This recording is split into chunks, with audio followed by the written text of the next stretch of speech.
새날을 허락하여 주시고 날마다 우리의 삶을 풍성하게 하고자 하심을 감사드립니다. 하나님의 선하심과 인자하심을 깨달을 수 있도록 도와주시고 주의 말씀에 순종해 나갈 때마다 주께서 주시는 풍성한 열매를 맛보게 하여 주옵소서.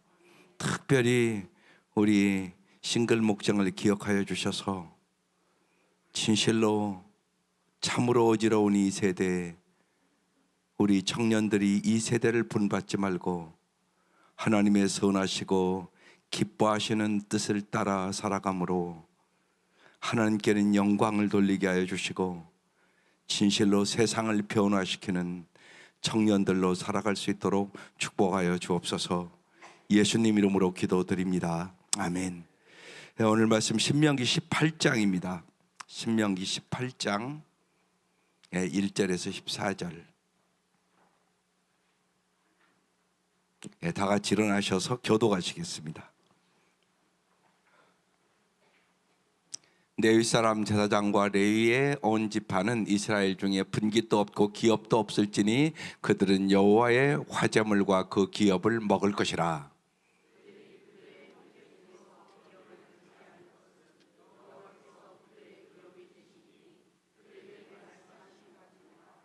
제사장이 백성에게서 받을 몫은 이러하니 곧 그 드리는 제물의 소나 양이나 그 앞다리와 두 볼과 위라 이것을 제사장에게 줄 것이요.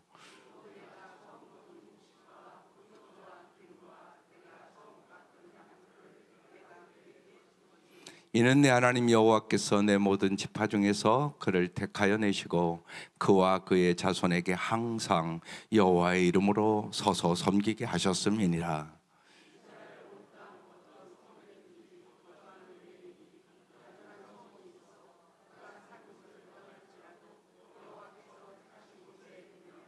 여호와 앞에 선 그의 모든 형제 레위인과 같이 그의 하나님 여호와의 이름으로 섬길 수 있나니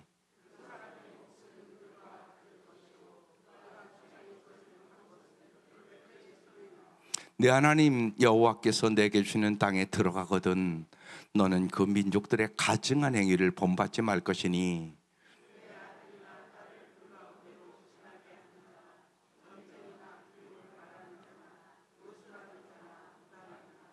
진언자나 신접한 자나 박수나 초은 자를 너희 가운데 용납하지 말라.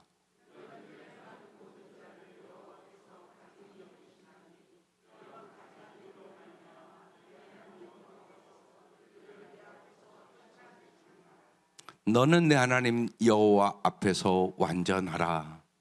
내가 쫓아낼 이 민족들은 기륭을 말하는 자나 점쟁이의 말을 듣거니와 내게는 내 하나님 여호와께서 이런 일을 용납하지 아니하시느니라. 아멘.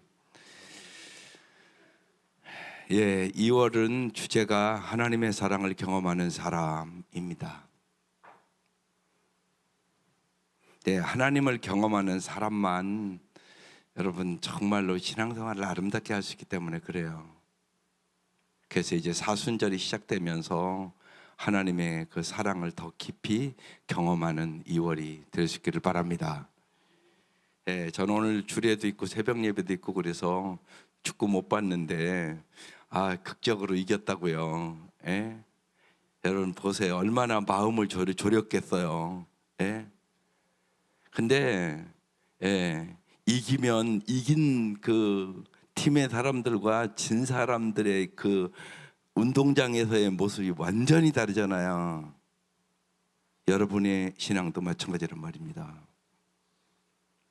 상급받는 사람이 있고 그렇지 않은 사람이 있어요. 여러분 정말 그 승패의 그 차이가 확연히 드러나잖아요. 그 운동장에서요. 막 승리한 사람들은 막 기뻐서 어쩔 줄을 모르고 진 사람들은 다 고개 숙이고 나가고. 여러분 영적으로도 그렇다는 사실을 잊지 마셔야 돼요. 그래서 하나님을 경험하는 게 얼마나 중요한가 몰라요. 왜? 성경은 하나님의 사랑으로 넉넉히 이기느니라 그렇게 말씀해요. 여러분 날이 갈수록 하나님을 사랑하십니까? 또 여러분의 가정에서도 날이 갈수록 사랑하고 사십니까? 그럼 왜 안 될까? 그 생각을 한번 깊이 해보셔야 되잖아요. 제가 결혼식 있으면 그냥 반복적으로 꼭 세 가지를 얘기를 해요. 첫째는요, 사랑하기 때문이 아니라 사랑하기 위해서 결혼하기로 오늘 결단하는 거라고.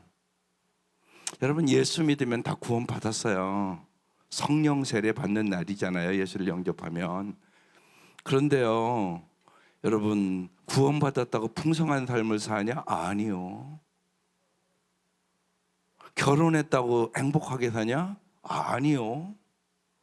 여러분 그거 잘 알잖아요. 여러분 가정 들어가 보면 알으니까 금방 알잖아요. 결혼했다고 행복하게 삽니까? 아니라니까요. 결혼식은요, 배우자와의 일회적인 예식이에요. 그러니까 사랑은 단번에 걸친 요식행위나 이벤트가 아니라고요. 서로 사랑하여 결혼만 한다고 절로 사랑이 깊어지는 것은 아니에요. 결혼했기에 그 순간부터 부부는 매일 사랑이 깊어져야 되는 거죠. 매일 더 사랑해야 되고 날마다 사랑의 훈련을 게을리하지 않아야 되고 결국은 둘이서 한 인생을 사는 것인데 지속적인 사랑이 없이는 불가능해요. 이게 중요하다고요.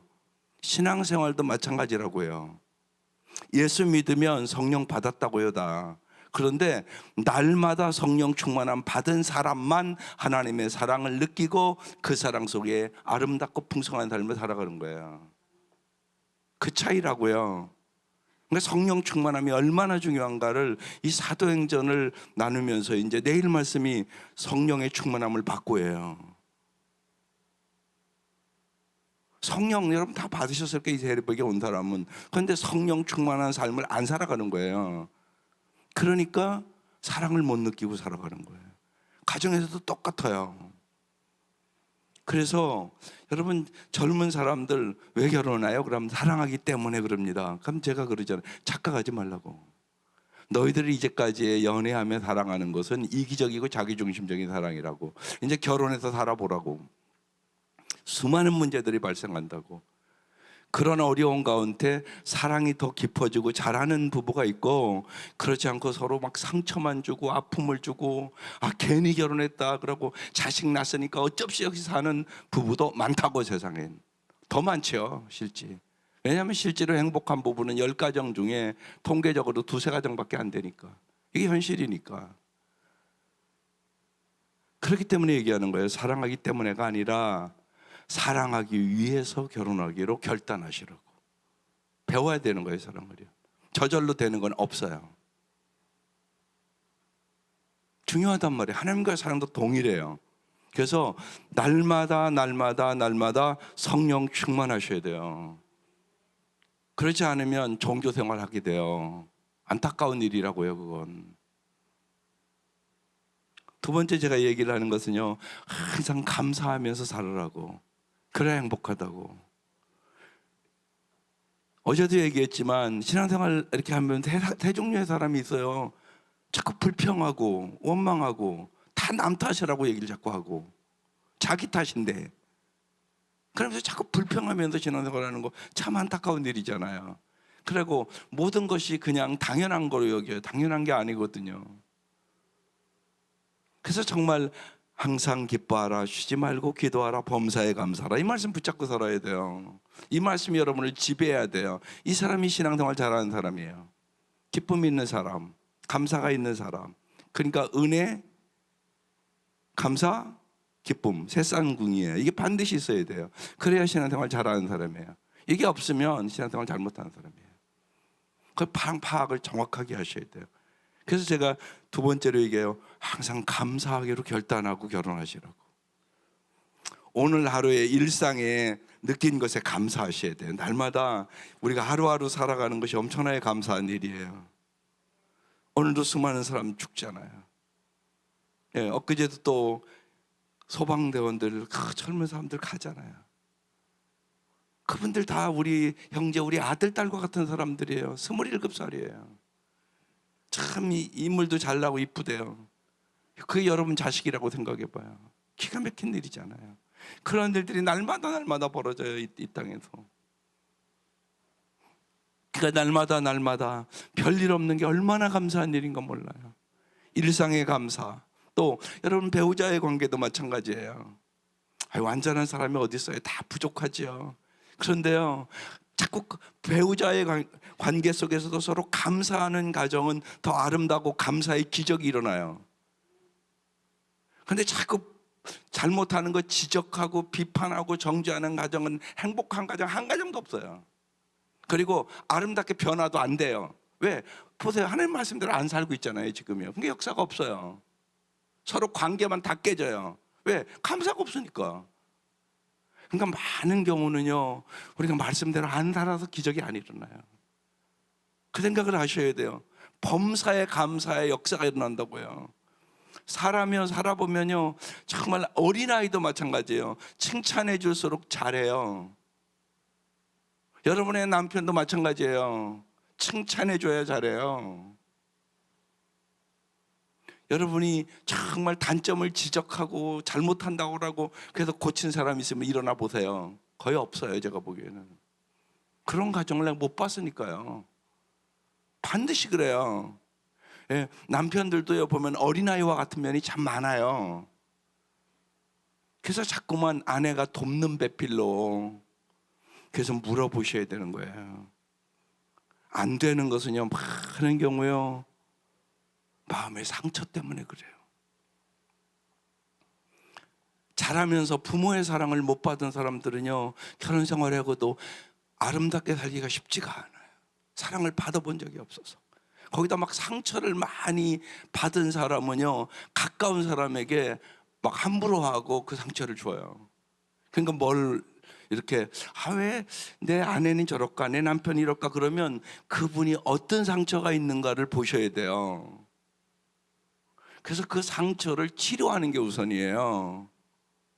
그게 우선이에요. 반드시 그런 것 같아요, 제가 보기에는요. 그 마음의 상처가 치료돼야만 아름다운 삶을 살아가요. 이건 쭈그러진 공과 같아요. 쭈그러진 공은요, 굴려도 반드시 가지를 못하고 이렇게 가요. 안 되는 거예요. 그 상처를 치료하는 법을 말씀을 통하여, 설교를 통하여 끊임없이 배워야 돼요. 저도 끊임없이 배워요. 처음에 젊을 때는 몰랐으니까 저 사람이 왜 저러지? 왜 저렇게 행동하냐? 근데 그게 아니었어요. 지금은 저 사람이 어떤 상처가 있을까? 제가 그렇게 봐요. 주님은 우리의 상처를 치료해 주시는 분이세요. 그 중에 가장 중요한 이야기 감사에게요. 감사. 그래서 일상의 감사, 배우자에게 날마다 장점 보고 감사하기. 그리고 우리는 하나님을 알으니까 하나님 앞에 날마다 감사하며 살아가는 거죠. 진짜 해보세요. 일단 그거부터 해보세요. 그러니까 일상의 감사, 배우자에게 감사, 하나님께 감사. 그거 날마다 노트에다 5가지 써보는 거예요. 한 달만 해보세요. 당신 자신이 변화돼요. 특별히 관계가 안 좋다 해보세요. 해봐야 돼요. 그러면 반드시 여러분의 마음에 은혜와 평강이 임하게 돼요. 그러면 그때 내 눈이 달라져요. 보는 눈이 달라져요. 관계가 안 좋은 사람들은요, 다 거기다가 단점만 보고 있어요. 그 사람 얘기 들어보면 장점은 한 가지도 없어요. 그렇지 않아요. 사람은 누구나 단점도 있고 장점도 있어요. 근데 장점은 보고 정말 칭찬해주고 단점은 하나님 앞에 기도하는 거잖아요. 왜? 하나님이 고쳐주시는 분이시니까. 그래서 꼭 감사하고 살으라고 부탁을 해요. 세 번째는요, 서로 위로하며 살으라고 그랬어요. 모든 사람은 상처가 있으니까. 인생은요, 한 곡에 넘으면 또 한 곡에, 한 곡에 넘으면 또 곡에, 언제나 문제가 있어요. 예. 그 문제를 통하여 하나님께서는요, 우리의 인생을 더 아름답게 만들고요, 또 정말 그가 찔림은 우리의 허물을 인함이요 그가 상함은 그가 채찍에 맞음으로 인함이라. 예수님이 상처를 입음으로 우리를 치료해 주셨다는 말씀이에요. 우리의 인생도 마찬가지예요. 서로 살아가면서 상처를 주기도 하고 받기도 하고 그러죠. 안 그런 사람이 어디 있겠어요. 근데 자꾸만 이제 성숙해 갈수록 그것을 서로 치료해 주는 부부가 돼야 되는 거예요. 가정에도 마찬가지예요. 여러분, 이제 연세 드신 분들은 자꾸 내가 신앙이 자라면 깨닫게 돼요. 아, 내가 내 자녀들에게 너무나 상처를 줬구나. 그럼 얘기를 반드시 해야 돼요. 미안하다. 아빠가 그때는 몰라서 너에게 상처를 많이 줬구나. 참 미안해. 이 얘기 반드시 해야 돼요. 그래야 치료돼요. 반드시 필요해요, 그게요. 그러면서 서로 치료하고 살아가는 것이에요. 그래서 세 가지를 꼭 얘기를 해요. 사랑, 감사, 위로. 여기에 인생에 해답이 있기 때문에 그래요. 오늘 말씀이요, 제목이 땅이 없을지라도예요. 레위인 얘기하는 거예요. 약속의 땅에 기업이 없는 레위인과 이 제사장들을 위한 제도를 하나님이 마련해 주시면서 가나안의 풍습을 따르지 않는 구별된 삶을 살라고 말씀하고 있는 것이죠. 예, 영국 그 기도인이 한국에 와서 어느 교회에서 이제 신학 공부를 좀 하고 사역을 하게 됐어요. 이 한국교회에 와서 신앙생활하면 느낀 점이 뭐냐 그랬더니 그분은 청년이니까 청년에 대한 소감을 이렇게 얘기했어요. 한국교회에 와 보니까 특히 젊은이들 예배당 안에서는 참 뜨겁게 경배와 찬양을 드리는데 밖에서는 예사롭게 술도 마시고 이성 간에 거리낌 없이 성관계도 맺는 것을 이해할 수가 없다고.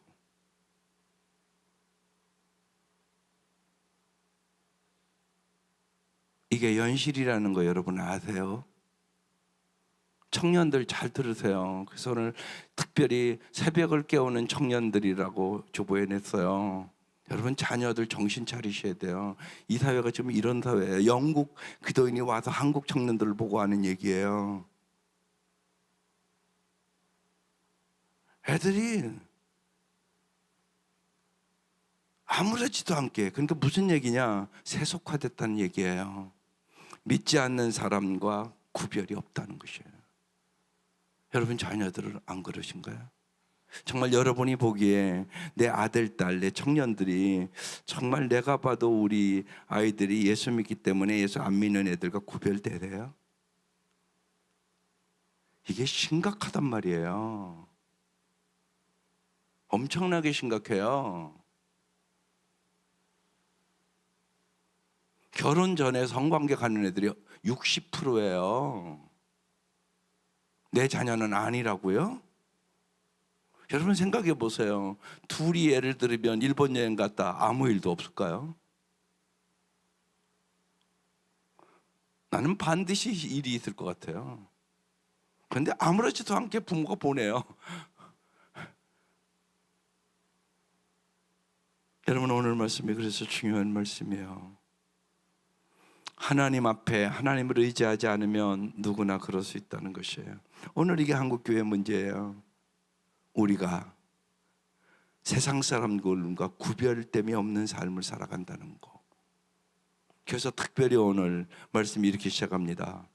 레위 사람 제사장과 레위의 온 집한 이스라엘 중에 분깃이 없고 기업도 없을지니 그들은 여호와의 화제물과 그 기업을 먹을 것이라. 2절, 그들이 그들의 형제 중에서 기업을 가지지 않을 것은 여호와께서 그들의 기업이 되심이니 그들에게 말씀하신 같으니라. 그들의 기업이 되심이다. 뭐가? 하나님이 그들의 기업이다. 오늘 우리를 생각하면 여러분 우리가 왕 같은 제사장이요 레위지파라는 사실을 여러분 먼저 잘 아셔야 돼요. 이건 구약이잖아요. 신약에 오면 여러분이 왕 같은 제사장이고 레위인이라고 말씀을 하고 있는 거예요. 그러면 우리는 뭐냐? 이 레위 지파는 여호와께서 그들의 기업이다 그렇게 말씀하시잖아요. 이건 무슨 얘기냐? 하나님만을 의지하고 살아야 된다 그 얘기예요. 하나님 더 의지하는 사람들이 아니라 하나님만 의지하고 살아가는 사람들, 이 사람들이 크리스찬들이에요. 이게 참 중요해요. 그래서 정말 여호와는 나의 목자시니 내게 부족함이 없으리로다. 여러분, 이 간증을 하며 살기를 소원하셔야 돼요. 그래서 이제 3절, 제사장이 백성에서 받을 못은 이러하니 곧 그들이 드리는 제물의 소나 양이나 그 앞다리와 두 볼과 위라 이것을 제사장에게 줄 것이요. 4절, 또 내가 처음 거둔 곡식과 포도주와 기름과 내가 처음 깎은 양털을 내가 그에게 줄 것이니. 5절, 다 같이 한번 읽어볼게요. 다시 시작. 이는 내 하나님 여호와께서 내 모든 지파 중에서 그를 택하여 내시고 그와 그의 자손에게 항상 여호와 이름으로 서서 섬기게 하셨음이니라. 오늘 이 말씀을 우리 말씀으로 해석하면 내 하나님 여호와께서 여러분을 택하여 내시고, 여러분이 예수 믿은 거 아니에요. 하나님이 택해 주신 것이에요. 택하여 내시고 그와 그의 자손에게 항상 여호와의 이름으로 서서 뭐 하게 한다고요? 섬기게 하려고. 여러분 왜 선택했다고요? 하나님 섬기게 하려고. 이게 무지하게 중요해요. 베드로전서 2장 9절에 써놓은 거예요. 너희는 택하신 족속이요 왕같은 제사장이요 거룩한 나라요 그의 소유된 백성이니. 여러분을 선택한 이유는 예수 그리스도의 덕을 선포하게 하려 하심이라. 세상에서 우리가 빛처럼 소금처럼 살아감으로 세상과 구별된 삶을 살고 세상을 변화시키게 하기 위하여 너희를 선택했다. 이 말씀이에요. 여러분 잘 아는 말씀이에요. 반드시 그래서 우리가 세상의 소금처럼 빛처럼 살아가라고 부름받은 것이에요. 그렇지 않으면 성도로서 의미가 없어져 버려요. 먹든지 마시든지 무엇을 하든지 다 하나님의 영광을 위해서 하셔야 돼요. 그게 여러분의 인생의 목표가 되어야 돼요. 그래서 항상 여호와의 이름으로 서서 섬기게 하셨음이니라. 그래서 레위 지파 선택했다는 것이에요. 신약에는 우리도 왕같은 제사장으로 선택했다는 것이에요. 그러면서 이제 타지에서 온 레위인도 공정하게 하라고 하나님만 의지하며 살도록 배려하십니다. 6절, 이스라엘 온 땅 어떤 성읍에든지 거주하는 레위인이 간절한 소원이 있어 그가 사는 곳을 떠날지라도 여호와께서 택하신 곳에 이르면. 7절, 여호와 앞에 선 그의 모든 형제 레위인과 같이 그의 하나님 여호와 이름으로 섬길 수 있나니. 다른 곳에 이사 가서도. 여러분 언제나 잊지 마셔야 돼요. 그러니까 성도들은 이사 가서도 맨 처음 생각해 어떻게 하면 예수를 더 잘 믿을까, 이 선택을 해야 돼요. 이게 중요하단 말이에요. 우리의 삶의 목표가 하나님을 잘 섬기는 것이에요. 왜? 거기에 행복이 있으니까. 거기에 행복이 있으니까. 네. 제가 오늘 주리하러 가요. 왜 가요? 그 사람들이 행복하게 살게 하려고. 그래서 아까 3가지 얘기한단 말이에요. 정말 끊임없이 결혼하면 오늘부터 정말 더 어떻게 하면 사랑하고 살을까를 깊이 생각하고 사랑을 키워가야죠. 여러분 신앙생활 동일하단 말이에요. 몸과 마음과 뜻을 다하여. 여러분 하나님 사랑하세요? 성경에 그렇게 써 있잖아요. 그게 제일 중요한 문제이기 때문에 그래요. 여러분 살아보면 알잖아요. 사랑이 제일 중요해요. 사랑하지 않고 살면 다 헛쓰고 하는 거예요. 그러니까 끊임없이 얘기하는 거예요. 사람은 다 죽어요. 안 죽다면 여기서 다 가요. 이 땅에서 오늘 갈 수도 있어요. 부르면 남는 건 사랑만 남아. 사람은 가도 사랑은 남아요. 그게 중요하단 말이에요. 그걸 예를 들면 머리로만 하는 사람이 너무 많은 거예요. 가슴으로 하셔야 돼요. 가슴. 여기서 여기 내려오는 게 너무 거리가 멀은 사람들이 많은 거예요. 여기서 일로 내려와야 돼요, 진짜. 근데 이게 잘 안 돼요. 그래서 십자가의 사랑을 경험해야 되는 거예요. 하나님의 사랑을 경험해야 되는 거예요. 결정적인 순간에 예수님의 제자들처럼 다 도망간다니까요. 성령 충만함 받아야 사랑할 수 있어요. 성령 충만 받아야 죽기까지 사랑할 수 있어요. 그들이 성령 충만함 받으니까 다 변해서요, 다 순교하잖아요. 바뀌었어요, 완전히. 그 전에는요, 예수님 3년 반 따라다녔는데 다 이기적이고 자기중심적이에요. 예수님이 십자가에 돌아가셨는데 다 도망가 버려요. 그게 내 모습이에요, 나. 그 사랑한다는 게 그렇게 만만한 게 아니에요. 정말로 성령 충만하여 사랑하고 살아갈 수 있어요. 그렇지 않으면 사랑하고 못 살아요.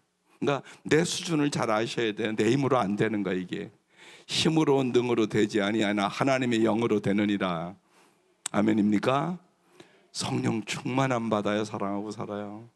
성령 충만하여 감사하고 살아요.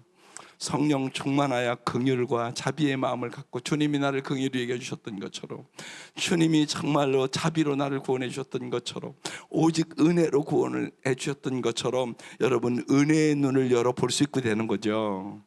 그래야 아름답고 풍성한 삶을 살아갈 수 있게 되는 거죠. 그것을요, 성경을 보면 성경의 구절구절에 사실은 써 있는 거예요. 그래서 언제나 어느 곳에 가든지 하나님만을 의지하고 살아라, 그러면서 피해야 될 가증한 행위를 하지 말라고 말씀해요. 9절, 내 하나님 여호와께서 내게 준 땅에 들어가거든. 누가 들어가게 했어요? 하나님이 들어가게 했어요. 오늘 여기 누가 불러주셨어요? 하나님이 여러분 불러주셨어요. 여러분 힘으로 온 거 아니에요.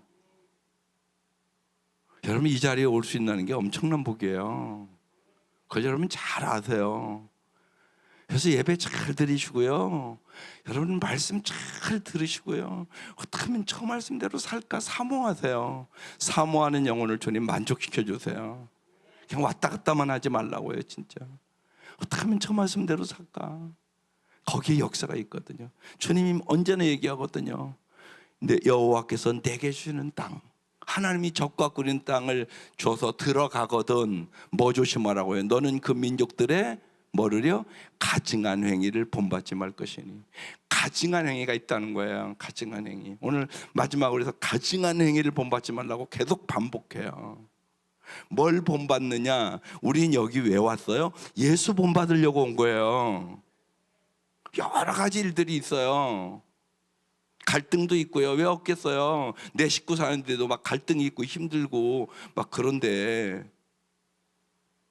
교회 생활을 하면서 왜 갈등이 없겠어요? 근데 그것을 통하여 잊지 마셔야 돼요. 그런 갈등과 어려움을 통하여 누구 닮는다고요? 예수 닮는 거. 그래서 핵심은 뭐냐면, 예수님이라면 어떻게 하실까? 언제나 물어보셔야 돼요. 이게 습관화돼야 돼요. 아, 이런 일을 딱 만난다면 예수님이라면 어떻게 하셨을까? 이렇게 딱 물어본 것이 여러분의 생각이 언제나 그렇게 돌아가야 돼요. 그렇지 않으면 어김없이 불평하고 원망하고 남 탓하고 짜증 부리고, 이게 그리스도인답지 않은 삶을 살게 된단 말이에요. 그런데요, 성령 충만하지 않고 성령에 민감하지 않으면 내 모습을 보지도 못해요. 자기가 지금 얼마나 추하고 더럽고 하나님의 영광을 가리는지도 몰라요. 모른다니까요, 그걸요, 내가. 그러니까 그 짓을 하는 거죠. 그러니까 가증한 행위, 그러니까 하나님 말씀은 명확해요. 가증한 행위를 본받지 말어. 딱 그렇게 얘기하는 거예요. 적과 끓이는 가나안 땅까지 내가 널 이끌어 왔어. 그래서 너희들이 거룩한 삶을 살아야 돼. 가나안 땅의 저 민족들의 그 악한 행위를 본받으면 절대 안 돼. 우리에게 얘기하는 거예요. 너희들이 내가 십자가의 보혈의 능력으로 너희들 구원했어. 그러니까 어떻게 살아야 될 것인가를 반드시 알아야 돼. 세상을 본받으면 안 돼. 그 얘기를 하는 거잖아요. 지금요, 우리로 얘기하면 세상 사람과 같이 살면 안 돼. 그 얘기를 하는 거예요. 10절, 그 아들이나 딸을 불 가운데로 지나게 하는 자나, 심지어는 자기 욕심을 위하여 아들이나 딸을요 불 가운데 태워 죽여요. 이런 짓을 했다니까요. 실제로 우상 숭배가 하는 지역은요, 세계 역사를 봐도 다 저 일이 있어요. 우리나라 없는가요? 심청이 얘기가 그 얘기예요. 인당수에 던져버리잖아요. 어느 나라고는 있어요. 왜 저런 일이 있어요? 가나안 민족의 주술행위들은요, 신을 조종해서 원하는 것을 내려는 탐욕의 행위란 말이에요. 자기 욕심을 채우기 위하여 자기 자식들을 불에 던져버려요. 어느 나라도 있는 거예요. 이게 보면 우상 숭배하는 나라는요. 그래서 지난주에 쓴 거예요. 탐욕이 우상숭배예요. 욕심 때문에 내 소원대로 내 마음대로 안 된다고, 하나님의 뜻은 생각도 안 하고, 그래서 우리가 원망하고 좌절하고 낙심하고 욕심을 부리는 거거든요. 그 얘기하는 거예요. 아들이나 딸을 불 가운데 지나게 하는 자나, 점쟁이나 기륭을 말하는 자나, 요술은 자나, 무당이나, 예. 언제나 있죠, 어느 나라도. 예. 11절, 진언자나 신접한 자나 박수나 초은 자들을 너희 가운데 용납하지 마라. 다 처리해서 없애라고 얘기하는 것이죠. 12절, 이런 일을 행하는 모든 자를 여호와께서 어떻게 여기신다고요? 가증히 여긴다. 언제나 이제 그 생각을 해보는 거예요. 우리가 어떤 행동을 하고 모든 걸 할 때 여호와께서 기뻐 여기시나 가증히 여기시나, 요 분별만 잘해도요 우리의 삶이 아름다워져요. 그게 이제 습관화돼야 돼요. 예수님이라면 어떻게 하실까, 이런 때 어떤 일을 말씀할 때, 특별히 뭐 좋은 일을 만날 때는 뭐 상관이 없죠. 근데 어려운 일, 힘든 일, 또 때로는 오해를 받기도 하고 별 사람을 다 만나니까 진짜, 예? 그때 예수님이라면 어떻게 생각하고 어떻게 행하실까? 이렇게 하면 하나님이 기뻐하실까? 가증히 여기는 행동일까? 이 질문을 해보는 거예요. 그러니까 이런 가증한 일로 말미암아 내 하나님 여호와께서 그들을 내 앞에서 쫓아내시느니라.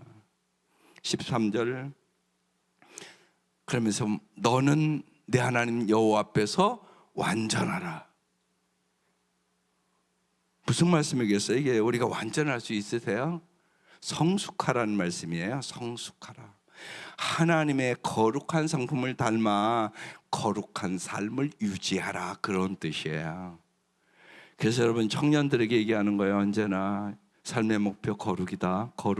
거룩해야 돼. 거룩해야 돼. 이 얘기는 아무리 강조해도 부족해요. 여러분, 거룩하게 살아야 돼요. 여러분의 아들, 딸이 거룩하게 살기를 기도하셔야 돼요. 언제나 거기서부터 문제가 와요. 거룩하지 않으면 복 받을 수 없어요. 여러분, 더러운데 어떻게 복을 줘요? 심령이 깨끗한 자는 복이 있나니 하나님을 볼 것이며, 하나님과의 친밀한 관계를 가져야 진짜 복을 얻는데 깨끗해야만. 그래서 그릇도, 여러분, 금그릇 은그릇이 있어도 더러운 그릇은 못 써요. 똥 묻은 금그릇 못 써요. 깨끗하여 써요. 그게 우선이에요. 언제나 반드시 그래요. 그 여러분은 언제나 명심하셔야 돼요. 그래서 거룩한 백성, 하나님 그 얘기하고 있는 거예요. 적과 그른 가나안 땅까지 내가 너희들을 인도했는데 거기에 가서 거룩한 백성으로 살아야 된다. 그리고 우상 숭배하고 신접하고 저것은 다 너희들의 인생을 가증한 아주 더럽게 하는 것들이니까 다 쫓아내고 없애버려라. 그리고 그 땅을 변화시켜라. 지금 그렇게 말씀하는 거예요. 오늘 우리에게도 동일하게 얘기하는 거예요. 이 땅이 점점점 물질주의, 쾌락주의, 인본주의 다 그렇게 물들어 가잖아요. 그런데 안타까운 것은 교회도 그 모양이란 얘기예요 지금. 그러면 희망이 없어요. 교회는 그러시면 안 돼요. 교회는 거룩하셔야 돼요. 하나님의 절대적인 진리인 말씀 앞에 순종해 가셔야 돼요. 그래야 우리가 세상을 변화시킬 수 있게 되는 거죠. 그래서 너는 내 하나님 여호와 앞에서 완전하라. 마지막 절 14절, 내가 쫓아낼 이 민족들은 기륭을 말하는 자나 점쟁이의 말을 듣거니와 내게는 내 하나님 여호와께서 이런 일을 용납하지 아니하시느니라. 주님이 용납하는 것이 있고 용납하지 않는 것이 있어요. 여러분, 그걸 언제나 분별할 줄 아셔야 되는 거예요. 그래서 예수 믿으면 중요한 것과 중요하지 않은 것이 뭔지, 썩어질 것과 썩어지지 않을 것이 뭔지, 영원한 것과 일시적인 것이 뭔지 그걸 잘 아셔야 돼요. 그게 중요하단 말이에요. 그래서요, 어제 저녁에 잠 못 자고 축구 본 사람들은요 얼마나 기뻤겠어요. 어떤 경우는요 열심히 봤는데 짐은 진짜 김대거든요. 괜히 봤다는 생각이 저절로 들거든요. 그러잖아요. 밤에 잠도 못 자고 봤는데. 근데 이기면 조금 달라요. 그게 기분이요. 잘 봤다 이 생각이 들거든요. 여러분, 인생도 마찬가지예요. 인생도 역경도 있고 고난도 있고 아픔도 있고 그렇죠. 그러나 승리하셔야 되는 것이에요. 주님은 우리에게 승리를 주시는 분이 돼요. 그래서 보혜사 성령을 보내주신 거잖아요. 보혜사, 너를 도와주시는 성령이란 얘기거든요. 날마다 성령의 능력을 의지하며 사세요. 이제는 내 기분과 내 감정과 내 생각대로 살아가는 삶이 아니에요. 오직 성령이 임하면 권능을 받고 성령의 능력으로 살아가는 사람, 기도의 능력으로 살아가는 사람들. 그래서 정말로 사도행전의 역사들이 하나님 올해는 여러분의 삶에 풍성할 수 있기를 주의 이름으로 축원합니다. 기도드리겠습니다. 하나님 감사합니다. 간절히 원하는 것은 사랑하는 온 성도들이 날이 갈수록 무엇보다 주님을 더욱 사랑할 수 있도록 도와주시고 그 사랑을 받아 정말로 구원받지 못한 가족들, 여러 가지 상처 속에 신음하는 가족들, 진실로 사랑으로 변화시키는 놀라운 역사가 우리 성도들의 가정에 일어나게 하여 주옵소서. 정말 내 힘과 능으로는 되지 않으나 성령의 능력으로 됨을 믿고 간절히 눈물로 간구하는 기도에 하나님 응답하여 주시옵소서. 그래야 진실로 간증하며 살게 하시옵소서. 날마다 감사하며 살게 하여 주시옵소서. 날마다 위로하며 살게 하여 주시옵소서. 믿지 않던 가정들이 당신 때문에 내가 예수 믿고 내가 새 사람으로 변화되었다고 간증하며 살게 하여 주시옵소서. 그 역사가 가정에 하나님 새해에는 일어날 걸 믿습니다. 성령님 역사하시고 도와주셔서 이제 우리가 구정을 맞이할 텐데 큰 가족 위에 주의 사랑이 임하게 하시옵소서. 감사가 넘치게 하시옵소서. 서로 격려하며 위로를 주며 상처를 치료하는 가족들이 되게 하여 주시옵소서. 그래야 정말로 초막이나 궁궐이나 내 주 예수 모신 곳이 하늘나라라고 찬송하며 살아가는 가정들 되게 하여 주시옵소서. 하나님이 2월 한 달 동안 하나님의 풍성한 은혜가 넘치게 하여 주시고 오늘 이 아침 새로운 마음으로 주님과 함께 새롭게 시작하게 하여 주옵소서. 예수님의 이름으로 기도드립니다. 아멘. 이제는 우리를 죄악에서 구원해 주신 우리 주 예수 그리스도의 은혜와 하나님의 사랑하심과 성령의 교통하심이 사랑하는 온 성도들 위해 지금부터 영원토록 함께 하시기를 간절히 축원하옵나이다. 아멘.